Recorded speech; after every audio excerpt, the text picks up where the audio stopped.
Well, you have entered the bonus area, and something happened in the episode you just listened to where I was questioned on something. And if you have not listened to the full episode yet, you need to go listen to the full episode before you listen to this bonus, because this won't make any sense to you whatsoever. But I have a special guest here in my bonus, and that special guest is my mother. Oh, my mother is here. And for those of you who just listened to the episode, you know what I'm going to ask her because it came up. So here's the question. It's really simple. What's the recipe to make your mandel bread? Oh, it's a great recipe. Should I go get it? Do you know it by heart or do you need to go get it? I prefer to go get it, but I have a question. All these people are going to use my mandel bread recipe now. Am I getting royalties? Thanks for joining the show. Tune in next week when we have... All right, go get your recipe box. Okay, 1 minute. So this is in real time what's happening here. I'm not editing any of this. I rarely edit the bonus stuff. She's off to the kitchen to get her recipe box that is approximately 3,000 years old. It's actually a lucite box. She had an old tin can one that I remember. But then some point we got her like a Mother's Day present, and we got her like a lucite one, and in black on the front it says, it's a black card, and white it says recipes. And she has crammed in, I don't even think, I got to see this thing when she brings it back.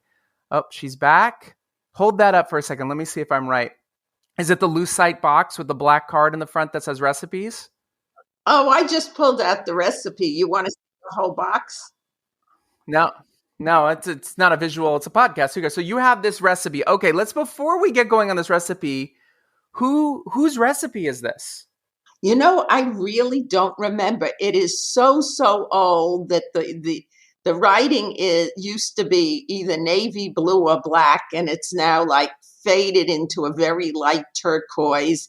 And I don't, and the card is all dirty, you know, from picking it up with grease on your hands, and the corner is almost coming off. It's an oldie but a goodie. Just like you.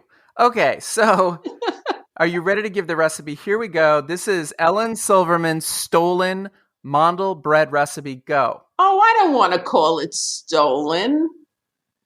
That's not nice. Okay, we won't call it. Somebody gifted it to me, okay?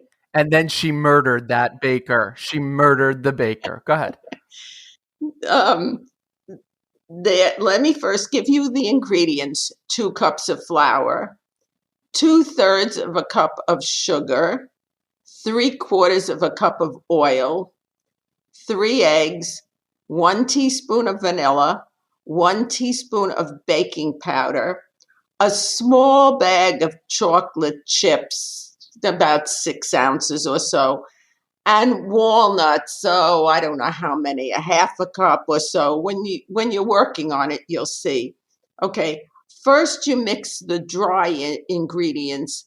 I found in baking, if you have wet and dry ingredients, it's best to mix the wet separately and the dry separately and then combine them. It works much better because the ingredients get blended through rather than turning out clumpy. So mix the dry ingredients first. That would be the flour, the sugar, and the baking powder. The chocolate chips and the walnuts are last. So let's do the other things first. Then the oil, the vanilla, and the eggs. I would put the eggs in first, beat them a little bit, and then add the oil and the vanilla. And then you mix the 2 things together. And it's going to be really kind of tacky, you know, it'll stick to your fingers and all. Wash your hands very well, of course, and then work it through. And then add your chocolate chips and your walnuts and work everything through. And then you need either 1 very large baking sheet or 2 smaller ones. You do not need to grease the baking sheet at all. There's enough oil in the recipe that it doesn't need it. And you want to spread this out on the baking sheets till they're about Oh, 3/4 of an inch high, and they're two oblong rectangular loaves. And You in shapes. This is my favorite thing about you. You in a shape, an oblong rectangular. Go ahead. it's not nice to laugh at your mother. At any rate, An oblong rectangular.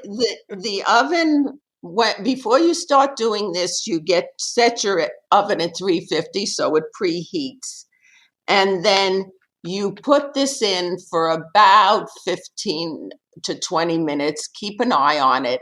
And then about that time, it's going to be still raw. It's going to still be like just a medium, kind of very light brown. You want to take it out of the oven and you want to slice it into bite size. Well, let's put it this way. You want to take it out and you want to make each loaf into thirds running the long way, and then into pieces about an inch wide running horizontally, and kind of separate. Yeah, kind of like biscotti. Yes. Like how biscotti would look, but cut in half. Exactly. Look like biscotti, exactly. And then you want to put it back in the oven for about 15 more minutes until it has a nice golden browny color, depending on how well you like them.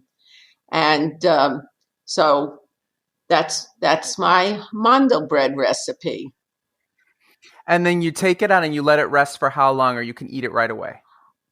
If you can pick it up with your fingers, it's hot. But usually I'm kind of picking a piece off the pan, and they should come with a spatula. They should come off nice and easily. I have another recipe that's been my favorite for years. Can I tell you about that recipe too?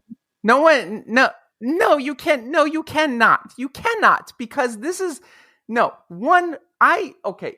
Anyone who's listened to the episode, I bragged that this is the best cookie recipe that I have ever had in my life. So we're not going to ruin it with another recipe that might be better or easier. But let me tell you two things about this. First of all, one time I forgot to take it out of the oven and slice it. I took it out of the oven. I forgot to slice it. I just put it in.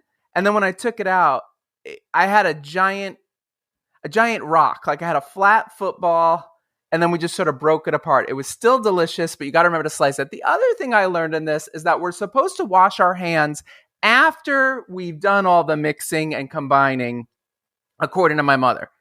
What happened to washing our hands at the beginning? Oh, I did say wash your hands first. Sorry. I said also when you're working with the dough, once you want to put it on the pan, it may be good to wet your hands a little bit. Anytime when you're working with something sticky, if you wet your hands just a little bit and work it around. Steve, I'm going to go back to the other recipe because it won't conflict with this at all. It's for elephant stew. No, we're not going to do the other. We need for what? Elephant stew. It's called what? Elephant soup? Stew. Elephant soup. No, we're going to stop right here because I know where this is going. Yeah. There was a man there was another guy who made stone soup who tricked an entire town into drinking his soup. Thank you so much for your recipe. And for my three guests who just challenged me to give the recipe and or deliver the recipe, there you have it, direct from the elephant's mouth. No. The horse's mouth, the baker's mouth. The mommy's mouth. The mommy's stolen. Was not. If I see you on Unsolved Mysteries about where have I seen this baker and where she is with her mandel bread and a murdered older woman in the corner with she's got flour on the floor maybe, I'm going to know. All right, I'll talk to you soon. Say goodbye. Well, enjoy the recipe. It's really yummy. Bye all.